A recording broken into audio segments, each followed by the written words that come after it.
Why don't you start by introducing yourself? My name is Alexander D'Agostino. I'm the Wicked Witch. My name is Alexander D'Agostino, and I am the Wicked Witch. My name is Alexander D'Agostino, and I am the Wicked Witch.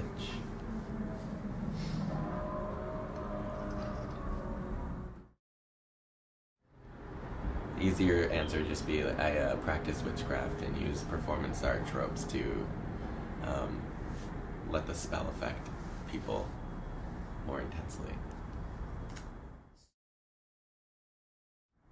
I knew at 5 that I had to create universes and that magic exists, and that I think when you're going through puberty and you're a queer person, that feeling of anxiety and fear and powerlessness and shame and being condemned to hell and all of that stuff can be really soothed by practicing witchcraft, because it's an empowering way of feeling yourself in the world,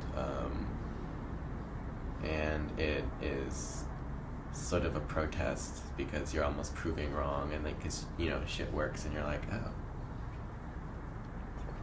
puberty is a good time for most people to start inventing their own shit.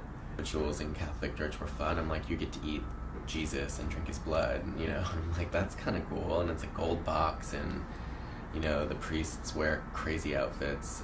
The water was magic. Queer people should celebrate the history of sexuality. Is if people are telling you that these things are horrible and shameful, then you can conjure up that idea of shame and horror, and you can make powerful, transformative things blossom in people, because you're magic by breaking the rules.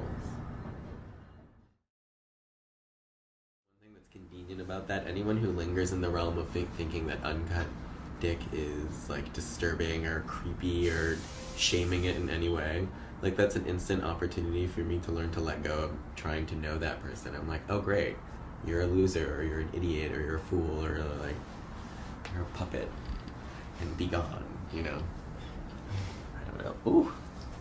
Yeah.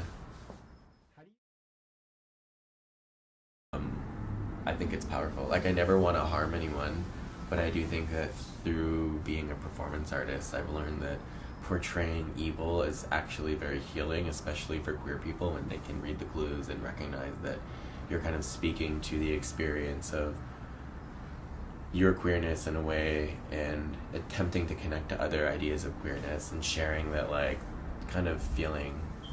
So yeah, I think that being a heathen is good. It's like calling myself a faggot. I love to call myself a faggot. I love to say that I'm queer. Queer used to be a derogatory word.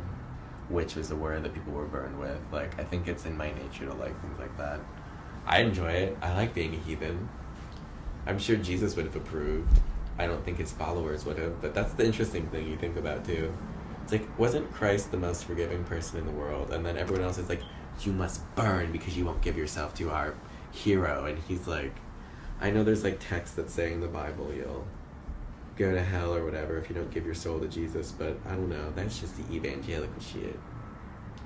I will say though, I think that's why I like evil too, because I was very young when I started to understand that I didn't get that I was gay right away, but I understood more that my gender and my identity was very witchy.